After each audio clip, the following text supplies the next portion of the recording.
ഒടുവിൽ ഭാഗ്യവാൻ ആരാണെന്ന് കണ്ടെത്തിയിരിക്കുകയാണ്. ഈ വർഷത്തെ വിഷു ബമ്പർ ആലപ്പുഴ സ്വദേശിക്കാണ്. ഒന്നാം സമ്മാനം പഴവീട് സ്വദേശി വിശ്വംഭരനാണ് ലഭിച്ചത്.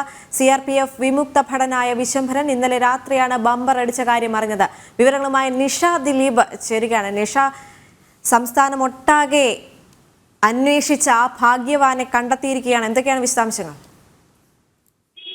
ദേവിക, തീർച്ചയായും ഇന്നലെ മുതൽ അന്വേഷിച്ചിരുന്ന ഭാഗ്യവാനെ കണ്ടെത്തിയിരിക്കുന്നു. ഇന്നലെ തന്നെ സൂചനകൾ ഉണ്ടായിരുന്നു, ആലപ്പുഴയിൽ തന്നെയുള്ള ആൾക്കായിരിക്കുമെന്നുള്ള സൂചനകൾ ഉണ്ടായിരുന്നു. കാരണം ആലപ്പുഴയിലെ തൃക്കാർത്തിക ലക്കി സെന്റർ ഉടമ അനിൽകുമാർ വിറ്റ ടിക്കറ്റിനാണ് ഇത്തരത്തിൽ ബമ്പർ അടിച്ചത് എന്നുള്ള കാര്യങ്ങൾ ഇന്നലെ തന്നെ അറിഞ്ഞിരുന്നു. ആ സമയത്ത് ഈ അനിൽകുമാറിന്റെ കയ്യിൽ നിന്നും 10 ടിക്കറ്റ് എടുത്ത് വിൽപ്പന നടത്തിയ സബ് ഏജന്റായ ജയ വിറ്റ ടിക്കറ്റിനായിരുന്നു ബമ്പർ സമ്മാനം അടിച്ചു എന്നുള്ള കാര്യത്തിലും ഇന്നലെ തന്നെ ആ കാര്യവും പുറത്തു വന്നിരുന്നു. തുടർന്നാണ് ഈ ജയ വിറ്റ ടിക്കറ്റിന്റെ ഉടമ, അതായത് ബമ്പർ അടിച്ച ടിക്കറ്റ് ആർക്കാണ് എന്നുള്ള കാര്യങ്ങളെ കുറിച്ച് അന്വേഷിച്ചത്. 10 ടിക്കറ്റ് മാത്രമാണ് ജയ വിറ്റത്.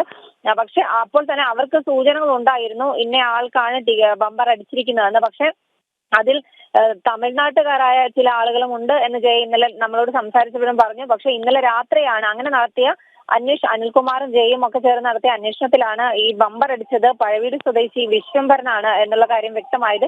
ഇന്നലെ രാത്രി തന്നെ വിശ്വംഭരൻ ഇക്കാര്യം അറിഞ്ഞിട്ടുണ്ട്. എന്തായാലും ഇയാൾ CRPF വിമുക്ത ഭടനാണ് വിശ്വംഭരൻ. പഴവീട് സ്വദേശിയാണ്. പഴവീട് ദേവിയുടെ അനുഗ്രഹം കൊണ്ടാണ് ഇത്തരത്തിൽ തനിക്ക് ബമ്പർ അടിച്ചതെന്നാണ് വിശ്വംഭരൻ അല്പസമയം മുമ്പ് മാധ്യമങ്ങളോട് പ്രതികരിച്ചത്. രാജ്യമൊട്ടാകെ യാത്ര ചെയ്ത ആളാണ്. അതുകൊണ്ട് തന്നെ തുക എങ്ങനെ വിനിയോഗിക്കണമെന്നുള്ള കാര്യമൊക്കെ തനിക്ക് നന്നായി അറിയാം. ഒന്നും ഇപ്പോൾ തീരുമാനിച്ചിട്ടില്ല. എന്തായാലും ഇന്നലെ രാത്രി തന്നെ ഈ ഒരു